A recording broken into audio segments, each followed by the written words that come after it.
principio del siglo, ¿cuáles artistas están? Solamente Mata, Lam, que no son ruptura, son conclusiones de conceptos que venían desarrollándose por varias décadas. Pero el caso del cine latino es una apertura diferente, una ruptura, una transgresión de la noción arte. Y yo creo que uno tiene una audiencia, América tiene mucha audiencia, porque los artistas, en el caso pues de Brasil, hay una gran cantidad de artistas que son sumamente original porque partieron de otros conceptos y no de conceptos existentes, mejorados o evolucionados. Entonces yo quisiera que, por ese debate, porque estamos al siglo XXI ya, en otra civilización, y yo creo que hemos entrado con buen pie en ese siglo América.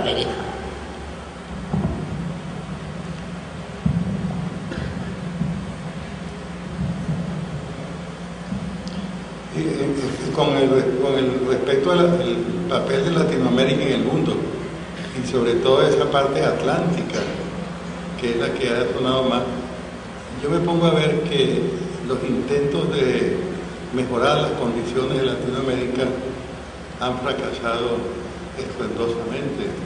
Las dictaduras han fracasado, las democracias, diferentes formas de gobierno, diferentes ideologías. La economía política no ha dado fórmulas o consejos que hayan producido resultados satisfactorios. La sociología, siempre la aplicación insegura.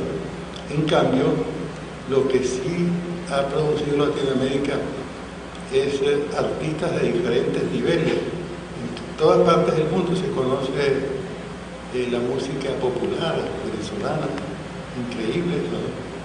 Es conocido más bien por la música, y ven ustedes el tango, que es originario de Latinoamérica, las rancheras, aunque no nos guste, sobre todo el merengue, son aceptados. Yo he encontrado en lugares de Europa grupos de personas que se reúnen para estudiar con un maestro bailes venezolanos y latinoamericanos en general. Y se parecían mucho esos grupos a los grupos en que yo me reúno con unos cuantos estudiantes, 7 o 10, a leer a Kant. Entonces a mí me pareció que la invención del merengue tiene la misma jerarquía que la escritura de la crítica de la razón pura por parte de Kant. Y esa gente le hace reír eso, pero tiene sentido de alguna manera, o sea, lo que repercute de parte de nosotros, y ve usted ese enorme impacto mundial que tiene el arte cinético salido de aquí. ¿Qué es eso? En cambio no he visto en otras partes que por el lado de las matemáticas, de la física, de la biología, hay ocurrido lo mismo. Hay estudios muy respetables, muy importantes, pero no que se haya producido una ruptura, un nuevo paradigma, una nueva manera de ver las cosas. Y por eso yo pienso ciertamente, después de mucho pensamiento y mucho estudio, que el futuro de nosotros en este siglo XX va a estar y tiene que estar por el lado del arte y no por el lado de la política, ni de la economía, ni de la sociología, ni del comercio. No digo que esas actividades no son importantes, sí lo son, pero la posibilidad de algo nuevo que altere la situación, la ruptura, solamente puede venir del arte. Yo creo que lo importante de nosotros es el arte. Y en las estadías frecuentes que he tenido últimamente en China, me ha sorprendido el respeto que tienen por el arte durante el periodo de la dinastía. Para poder trabajar en la administración pública había que participar en un examen de poesía. Es un proceso. Y estando yo allá me encontré que actualmente el gobernador de la provincia más grande de China, Qinghai, es un poeta. Y eso es lo que él hace. Y entonces eso lo habilita más bien para ser gobernador. Es un fenómeno chino. Alguien que es poeta aquí no creo yo que le encomienden así un ministerio, ¿no? Además yo de que los poetas tienen fama que beben mucho aguardiente. Entonces yo dije a los chinos que los poetas aquí suelen beber mucho aguardiente. Y y me dijo, aquí también, me dice. Pero creo yo que eso está relacionado quizás con la participación de cambios de conciencia. La conciencia ordinaria se cambia en la embriaguez, sea por alcohol o sea por otras razones. Yo que no soy bebedor, sin embargo recuerdo una vez que estaban tratando de hacerme beber a mí y vino Orlando Arau y dijo, no insistan, él bebe otros vinos. Eso es interesantísimo, o sea que la embriaguez, sea por el vino o sea por otras cosas, por el entusiasmo, por la belleza, la audacia de las cosas nuevas, eso significa algo como maravilloso, un despertar. Lo que significa para Barquisimeto esa Plaza del Sol es una cosa increíble. Eso cambió todo el ámbito del Estado Lara, la Plaza del Sol, y es posible que la descuiden. Una vez pasé por allá y vi que estaba medio descuidada. También pasa eso, un abandono, pero siempre es ese nuevo renacer. Yo quiero hacer énfasis en esta conversación sobre la enorme función que le toca al arte, porque fíjense, y la gente dice, lo demás es música, como diciendo algo sin importancia, o sea, música, escultura, pintura, me parece que es algo secundario, no es. Yo creo que es el centro de la condición humana, de ahí es de donde sale la posibilidad de renovación y de verdadero progreso, y creo que los demás progresos dependen de eso. Yo me pongo a ver estudiando la historia de Grecia, por ejemplo, de la cual me he ocupado profesionalmente, que Homero, un escritor de una tradición, es el papá de toda Grecia, de la tragedia, de la comedia, de la filosofía, de las diferentes formas de poesía.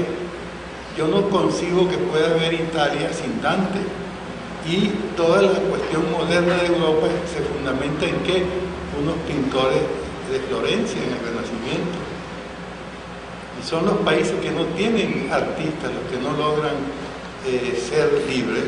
Portugal, un país chiquitico, tiene soberanía, es un país aparte. Por Camões, por Lusíadas, fue un gran escritor y después ha tenido también grandes escritores y ha tenido notables poetas. Por eso pienso yo siempre que es un honor para mí especial hablar con un artista, porque tengo la prueba presente de que del arte proviene esa chispa renovadora, esa ruptura que cambia las estructuras muertas y pasa a la posibilidad de nacimiento y de renacimiento. Me da una inmensa alegría cuando oigo en Europa a un joven de apenas 23 años, Dudamel, que ha modificado, ese es otro que ha modificado la dirección de orquesta. Te voy a contar vivencias. Fui a un concierto de él con la orquesta de la radio y la televisión francesa, que por cierto la música en Francia, la música de la ópera y de la televisión, hay un problema, hay directores que no quieren dirigir en París porque son músicos sindicalizados. Entonces, yo creo que Cervidani se negaba a dirigir en París porque esos son unos sindicaleros. Yo no hago música con sindicaleros. Porque llegó una vez en la mañana, empezó a dirigir, a dar los instructivos, van a almorzar y cuando regresan, dice, bueno, vamos al 48. Y usted no estaba aquí esta mañana. No, es que yo trabajo de tarde. Y el que esta mañana, no trabaja sino por la mañana. Entonces soltó la batuta y se fue a Francia y no quiso dirigir más. Es decir, nadie ama la música si no es el puestecito para tocar violín para ganarse el sustento. Bueno, eso es horrible. Ese mundo, digamos, deformado por la cosa sindical y burocrática, cuando llegó Dudamel el año pasado a dar un concierto, bueno, eso fue algo que me conmovió profundamente. Esos mismos personajes se han dejado los instrumentos, se han puesto de pie a aplaudir a Dudamel. Eso quiere decir que modificó la situación, los motivó tanto que olvidaron todos sus pequeños problemas burocráticos. Y luego cuando voy saliendo ya y voy a tomar el autobús, Están algunos músicos con sus instrumentos también, pero que los empiezan a comentar entre ellos, tú ves, esto es un director, ojalá tuviéramos nosotros, y no ese cretino que es un latino igual que nosotros, siempre despotricando de ese país, ¿no? Bueno, y lo que pasaba en Berlín, la gente en el teatro pegando brincos, dando saltos, bailando, la alegría comunicada que nunca había sucedido en Londres, en Milán, en todas partes. ¿Qué quiere decir eso? Que de la majestad y el rigor de los directores precedentes se modificó. Porque Dudamel tiene la capacidad de comunicar la alegría de hacer música, otra actitud, ahí cambió la dirección. Y a partir de este muchacho, las cosas van a ser diferentes. Otra cosa que es bella también, no existe en la música también ningún guitarrista del planeta que para llamarse guitarrista tiene que tocar los valses de Lauro. En todo el repertorio mundial, Lauro modestamente escondido que en Venezuela lanzó al mundo su música y hoy el repertorio de guitarra está completo por Lauro. Quiere decir que hay una esperanza, como tú acabas de decir, del mundo del arte y la cultura, que es lo que puede lanzarse a dar horizontes, abrir horizontes. Y eso el arte siempre yo he pensado, y lo es, una bomba de retardo. Dice, como ayer me preguntaba, ¿para qué sirve el arte? Digo, el arte no sirve para nada, pero nadie puede vivir sin el arte. El arte es parte de la vida, parte de la existencia, si no ya hubiera desaparecido. Entonces, hay una esperanza de que nosotros tengamos una significación que se repercutirá en la economía, en todo el resto de la vida del país y de nuestro país.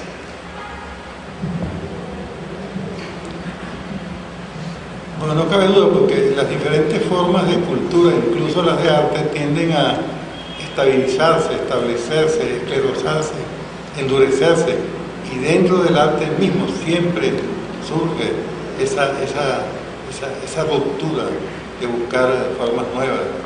Y por ejemplo, antes que se oyera una música latinoamericana, es por lo raro, por lo curioso, ay, miren tan bonito eso que hacen ahí, como una cosa de tipo turístico. Pero es que Dudamel dirigía las obras cumbres de la música europea.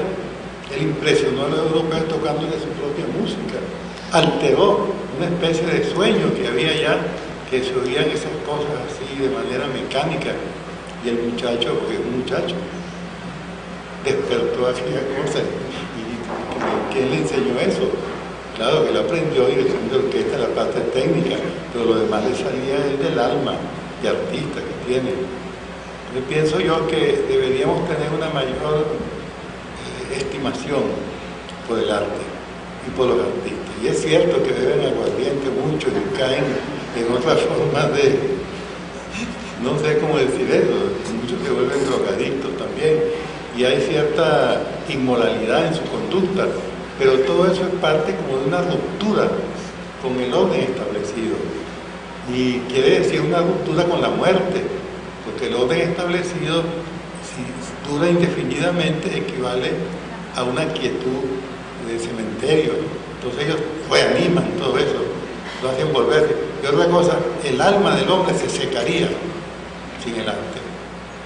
Yo quiero hacer énfasis en este punto, aprovechando la presencia aquí del maestro, y contarle que tal vez él no sabe eso, que en las escuelas de arte de China le dan gran importancia a su obra.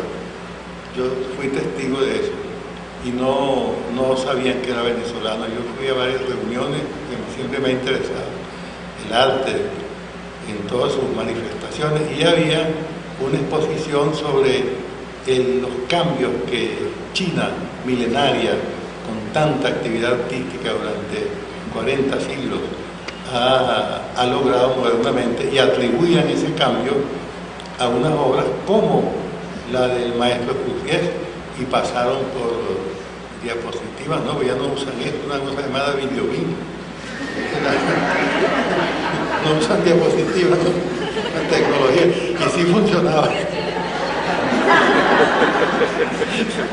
Pasaron y se veía las obras del maestro Y yo pensando a ver si iba a salir en la Plaza del Sol y sí salió, ¿no?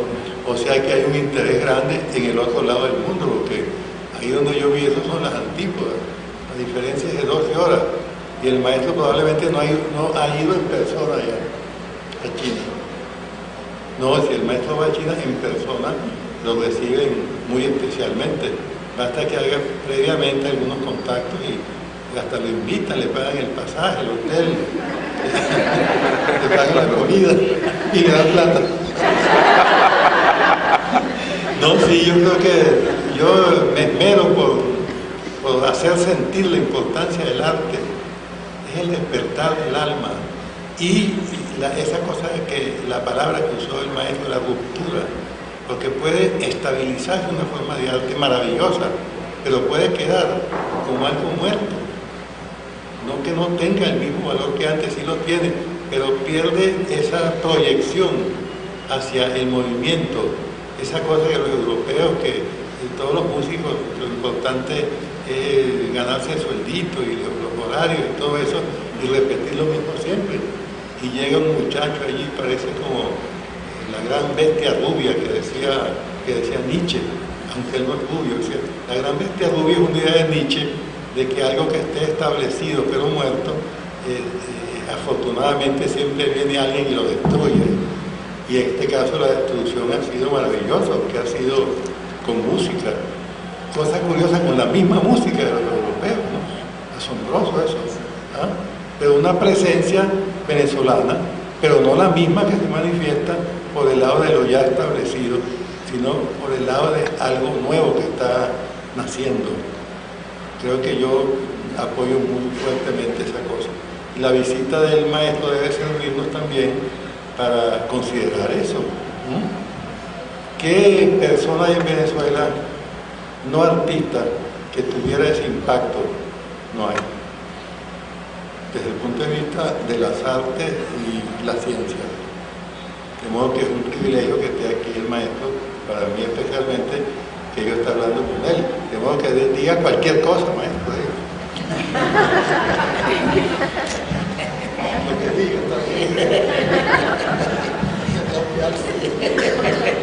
Espero que no explote. No, esto que estamos hablando es, vamos a llamarlo una información para las generaciones, para el venezolano.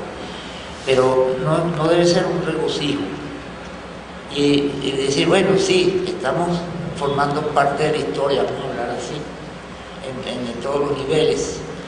Es un compromiso, al contrario, esto debería ser una reflexión muy severa para decir, bueno, ¿qué pasó? ¿Por qué sucedió eso con nosotros? ¿Por qué ha sucedido eso con la música? ¿Por qué ha sucedido eso con la literatura? Es como la literatura latinoamericana, caramba, modificó todo. España, figúrense, no ha habido escritores de esos temas, décadas de la importancia de todos los inventores de literatura de América, porque no solamente escribir bien, es decir, Cortázar es como Proust, es un invento, una manera de decir, Bueno, y García Márquez como hace el gran resumen de toda nuestra idiosincrasia, que no lo han hecho otras gentes en Europa y en ninguna otra parte. Entonces, eso yo creo que debe llevar a una reflexión del por qué ese fenómeno se ha producido, porque eso no fue previsto, eso son circunstancias. Uno no ha previsto al joven Dudamel, nadie lo programó, eso surgió.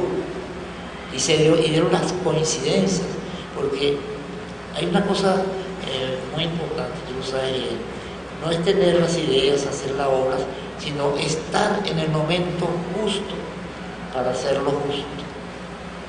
Y eso es estar en el momento justo, porque hay una anécdota muy graciosa de un pintor de mediano nivel de los años 20 en París, muy pintoresco, tenía una bicicleta y subía los 6 pisos con la bicicleta, no porque se la robaran, sino para agruparse con la bicicleta, porque el peso de la bicicleta le producía más calor en el invierno. Y la anécdota así muy graciosa.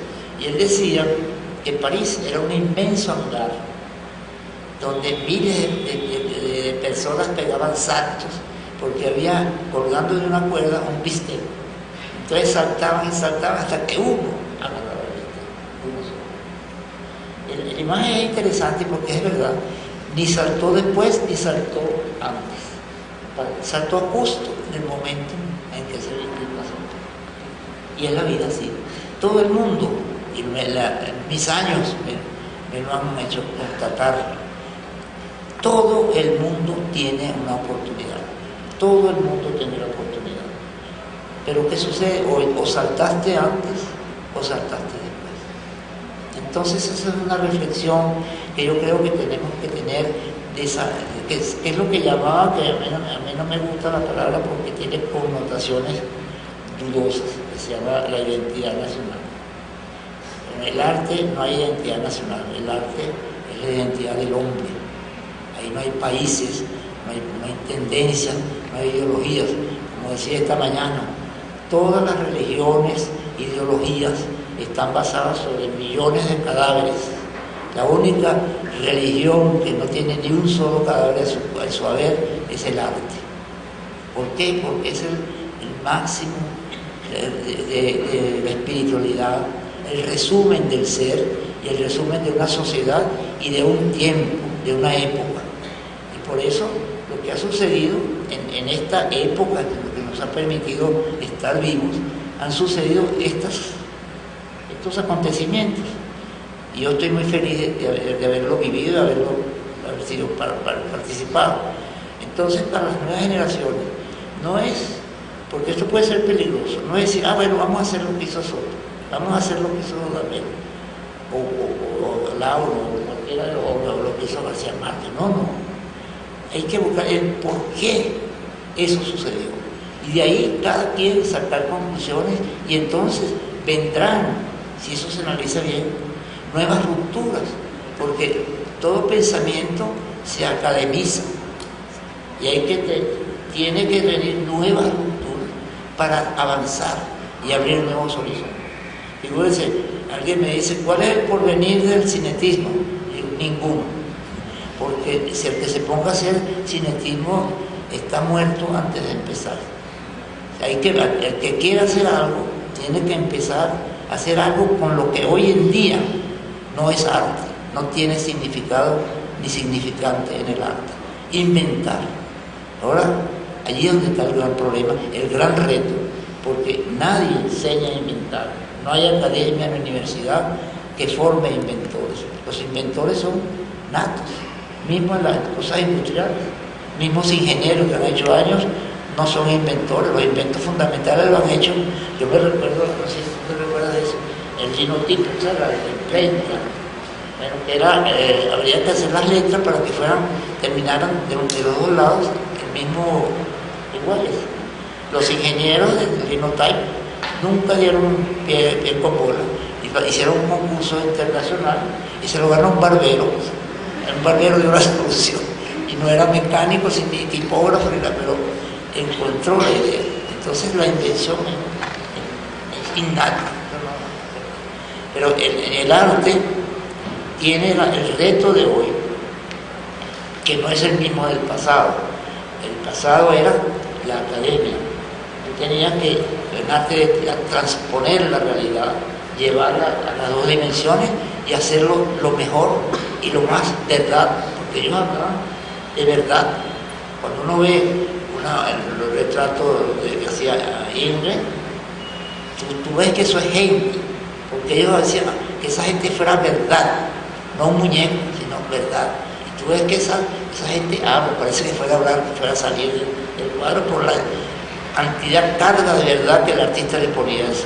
Hoy en día nadie tiene esa convicción profunda de la verdad sobre el cuadro. No, se pinta, pero no hay la dosis de verdad, porque eso es religioso en el fondo, es creer profundamente en lo que estás haciendo y darle esa carga de verdad que tiene. Y como tú decías, una cosa muy bonita, el problema no es crear, es creer. Porque si tú no crees en lo que haces, ¿quién va a creer? Los demás que no van a creer. Entonces, el reto, yo creo que nosotros podemos transmitirle a estos jóvenes, es que esta situación que es muy halagadora, porque bueno, nos toman en cuenta, ¿cómo se va a manejar de aquí en adelante esa situación, porque es un plato servido. Ahí está, la mesa está servida. Ahora, ¿qué va a pasar? Muy difícil, no quisiera estar en su pellejo.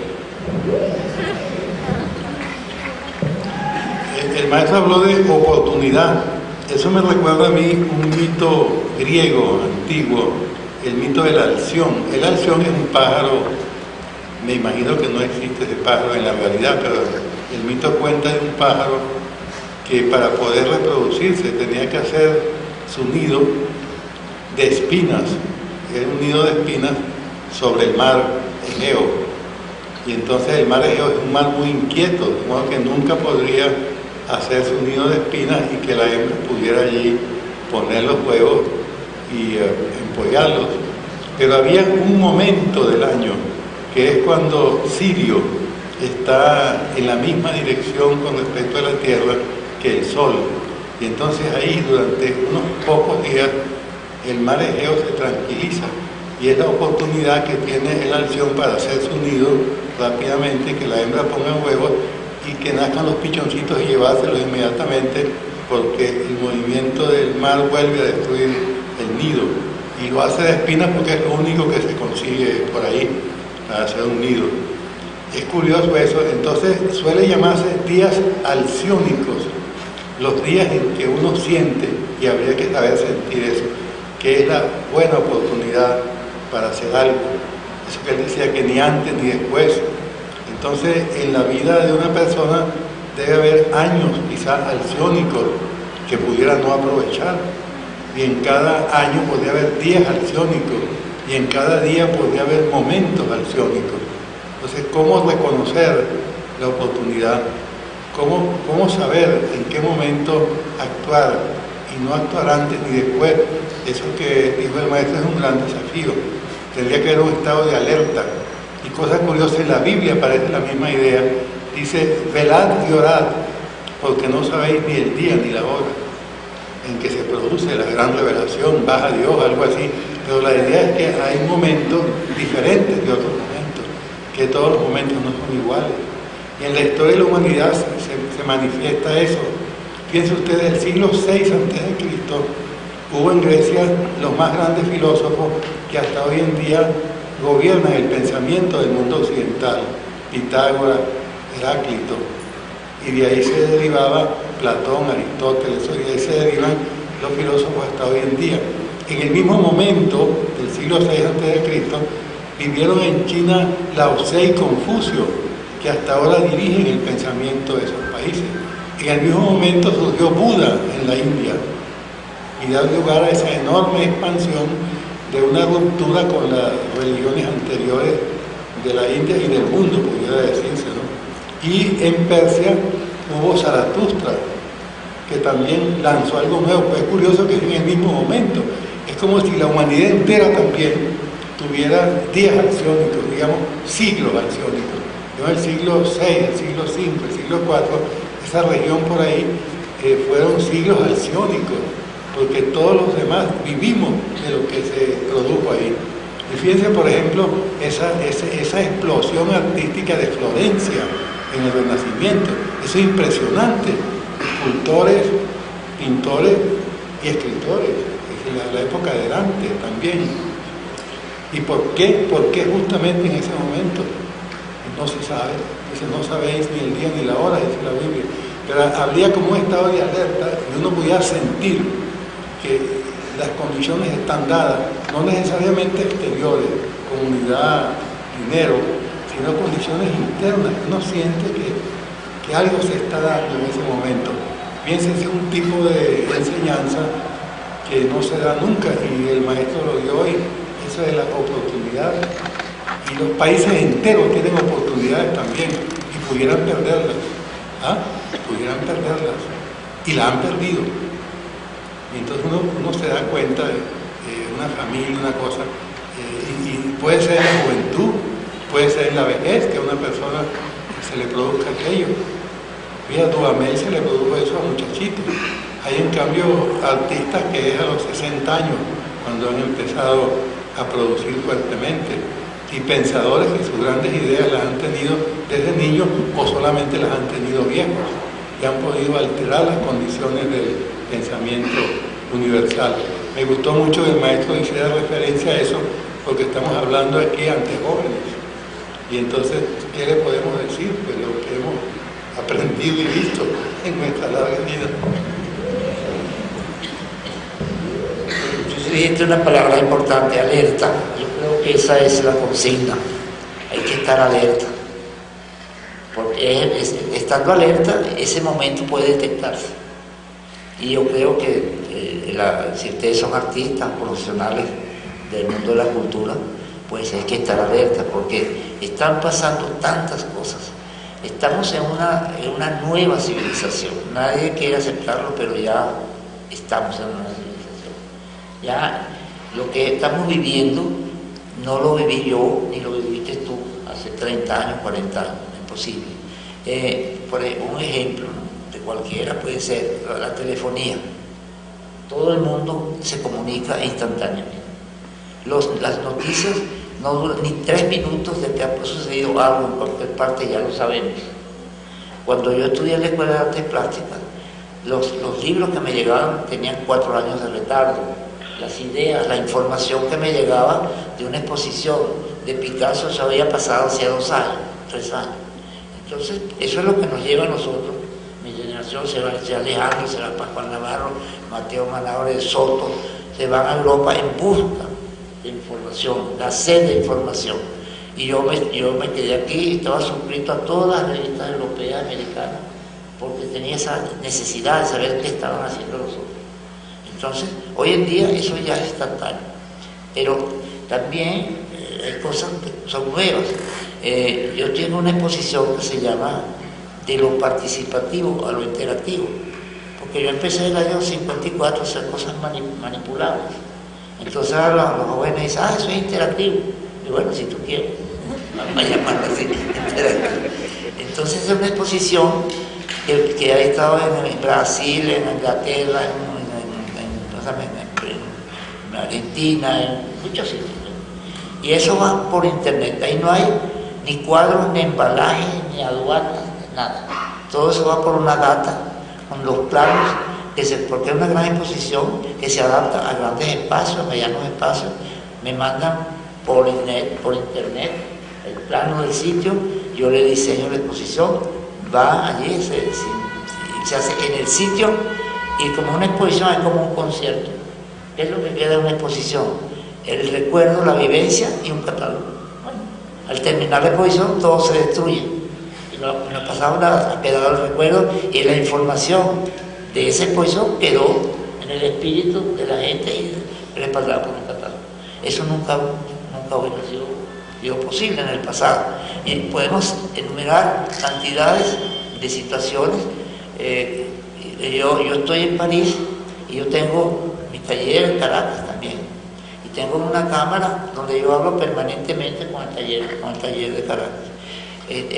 Carlos, que es mi hijo, que están mis hijos aquí en París, que me gerencian el taller de París, esta mañana hablando hay una cámara donde está el taller y se habla con los que están trabajando allá y le explica y le dice exactamente lo que tienen que hacer. Ayer teníamos un problema con una exposición que iba a hacer en Sao Paulo, se llama Los Cinéticos, una exposición que estuvo en el Reina Sofía y se inaugura dentro de unos días en Sao Paulo. Había un problema de un filtro de color. Entonces, figúrate, como en el pasado que hubiera tenido que hacer, esperar 15 días que llegara la muestra de color de Sao Paulo, yo responder y otros 15 días más que llegara la carta. No, simplemente un código, no es el color 170, sino el 137. ¿Y cuál es? Ya está, porque ya hay un código, y ahí hay otro mismo código. Se soluciona el problema instantáneamente. ¿Qué es eso? Una nueva civilización. Gracias a qué? A la tecnología, que ha nubilado la ciencia. Es tal el progreso de la tecnología que la ciencia pura está expectando, porque va demasiado rápido. Y eso es lo que yo califico, pues, que estamos viviendo una nueva civilización en la cual todavía no nos hemos adaptado. Y hay una cosa más grave que eso. Las ideas sociales, las ideas socialistas, por ejemplo, en Europa, si ustedes vieron las elecciones últimas en Francia, es dramático. El discurso del socialismo, que Francia es un país socialista, el Partido Comunista, que era, después de Italia, el partido más poderoso después de Rusia, quedó laminado, desapareció. No, quedó que no, ni siquiera tuvieron diputados, 1%, quedó destruido. Y entonces, ¿qué pasa? Que ese discurso social ha perdido vigencia, porque se habla todavía del proletariado. Y los jóvenes dicen, ¿qué es eso? El proletario es uno que está en una computadora. Porque ya en París ya no hay barrenderos, son máquinas que barren. El tipo es un aparato que tiene un computador y mueve la escoba para acá y para allá. Entonces ya no es el pobre diablo que es otra sociedad, otra cosa. Y los discursos políticos están todavía al principio del siglo XX y del siglo XIX y han perdido vigencia. En cambio, en arte sucede todo lo contrario de lo que tú estás hablando. Ha habido cambios tremendos. Cuando yo estaba muchacho, si uno veía un letrero que decía PC, uno inmediatamente pensaba Partido Comunista. Y resulta que ahora PC es Personal Computer. Personal Computer. Y actualmente, esa rapidez de la comunicación que dice el maestro, a la semana pasada me enseñaron a una cosa que se llama Skype, que eso es que se le salen gratis las llamadas de aquí a China, a Francia, donde sea, a la misma Mérida, a Argentina, por computadora, y se oye mejor que por teléfono. Yo veo que los cambios introducidos por la tecnología están creando situaciones nuevas, que hay que tomar conciencia de eso. Y yo fui hace unos 5 o 6 años a un congreso de filosofía en Brasil, en el sur, una ciudad que se llama Porto Alegre, y eso queda cerca de Uruguay, cerca de Argentina, y en ese momento estaban haciendo una encuesta entre los indios del Paraguay y de Bolivia, y los que hay también en el norte de Argentina, sobre qué pedían ellos. Entonces se imaginaba uno anteriormente que iban a pedir, no sé, que les dieran plata, que les dieran condiciones de vida, que les dieran gobierno, y para el gran asombro de todo el mundo, mío también, pidieron abrumadora mayoría que querían internet. Pero son vivos, porque con internet se informan de todo lo que pasa en todo el mundo, o sea, inteligentísimos, ¿no? Mucho más que si les dieran unos cuantos dólares, una cosa así, porque así se van informando. Además pueden también hacer saber lo que ellos quieren, o sea, que se hable cosas. Pues hay mucha gente que me ha dicho a mí, no, que Venezuela, aquí no se puede vivir, que aquí cosas tan malas. Y yo digo lo siguiente, yo creo que hay que aprovechar este momento de Venezuela. Hay una situación, yo pienso que es alciónica, que es una oportunidad.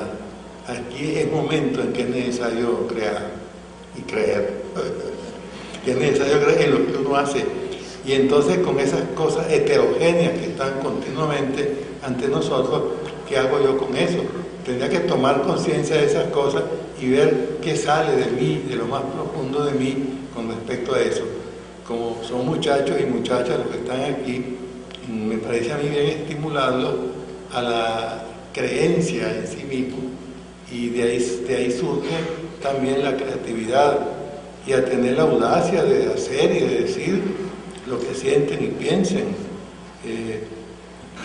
Puede ser unos días alciónicos aquí, este comienzo del siglo XXI, y nosotros estamos pues entre el pasado y el futuro, entre Asia y Europa, los indios que son de origen asiático, y hay un enorme crecimiento en Asia, Europa que tiene una enorme historia extraordinaria, tenemos contacto también étnico con África, o sea, nosotros somos la gente más universal del mundo, y como dice el maestro, eso está encerrado eso no es la cosa, está encerrado en un país.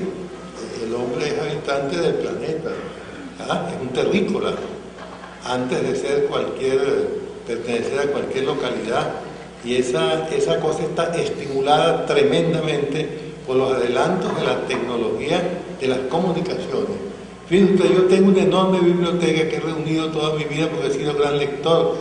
Bueno, no hay lo que hacer, voy a regalarla, venderla, prestarla, porque todo lo que yo quiero lo puedo leer en el computador.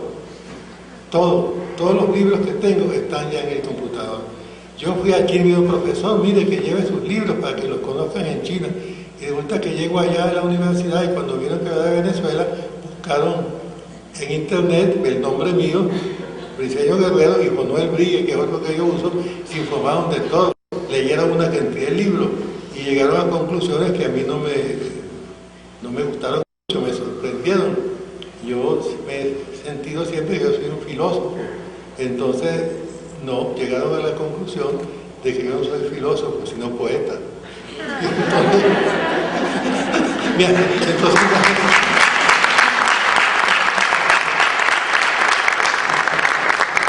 me han invitado ya a 3 congresos de poesía, y por más que yo digo, no, yo sí he escrito poesía y tal, pero centralmente soy filósofo. Y dije, no, pero la poesía, eso es lo bueno suyo.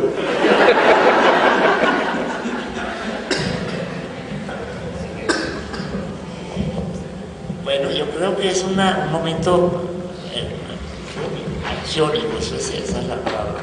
Y porque las oportunidades son inmensas, no en en los esquemas del pasado, sino los esquemas que se están planteando, se están estructurando en estos momentos.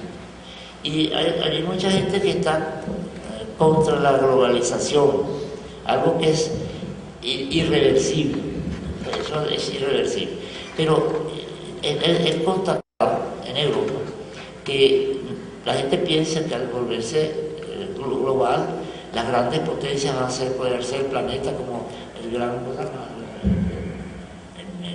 Big Brother de Orwell, pero no es cierto, porque están surgiendo las particularidades, es bien curioso. Por ejemplo, hace 40 años yo llevaba a mi mujer a Zurich para comprarle un reloj. En Zurich no se conseguía en ninguna parte, o a Brujas para comprar un mantelito que era solamente se conseguía en Brujas. Ese reloj se consigue desde Pekín a Bailadores, París, cualquier parte. Entonces, ¿qué sucede? Ya esa es la globalización. Bueno, lo que estás viendo, tu literatura, tus trabajos se conocen planetariamente. Antes, ¿qué editor de la poeta, la maravilla, la posibilidad que tiene hoy en día? Tú creas tu página, publicas tus poemas. Antes, el poeta tenía que financiar sus propios libros, porque el poeta no... Bueno, todos los poetas han tenido que vivir de funcionarios, como Neruda, como Octavio Paz, Massa, porque no le permitió vivir. Hoy en día es posible vivir de tu poesía, o al menos si no vives de eso, hacerla conocer, y sin necesidad de un editor, es tú mismo el editor. Tenemos el ejemplo de un amigo de Carlos que era publicista. La publicidad es una profesión agotadora, ya a los 40 años el publicista está muerto prácticamente del esfuerzo activo que tenía que hacer. Entonces se fue para su pueblo cerca de Londres, y lo que le gusta es dibujar. Entonces dibujan cartas de tarot, y bueno, en su casa, su jardín, y las vende por internet. Le llegan los pedidos, las imprime mismo en su printer, las manda por correo y vive haciendo lo que él realmente quería hacer. Entonces son pequeñas informaciones que dan la magnitud de lo que está en juego ya. Entonces el pensamiento y la actividad de ustedes deben estar alerta hacia esas nuevas inmensas posibilidades de una nueva sociedad que está y ya estamos a caballo sobre ella.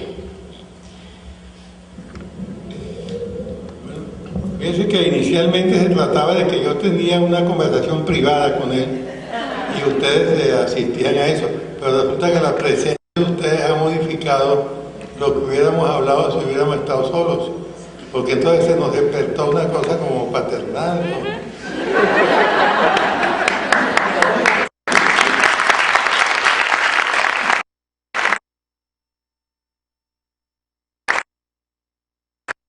Como de a los muchachos para animarlos a que sean ellos mismos, que crean en sí mismos, que desarrollen su pensamiento, su creatividad. Y sí, yo sentí eso, usted también lo sintió, ¿no? La presencia de los muchachos nos cambió. Es que me angustia, me produce angustia porque veo que la gente no entiende. Es insólito. No entiende. No entiende. La cosa está presente y dice, mira, este es un pañuelo. No entiende. Y lo repiten 1000 veces. Bueno, a mí me da vergüenza con mi familia de oírme decir durante 40 años la misma cosa y todavía la gente no entiende. Entonces,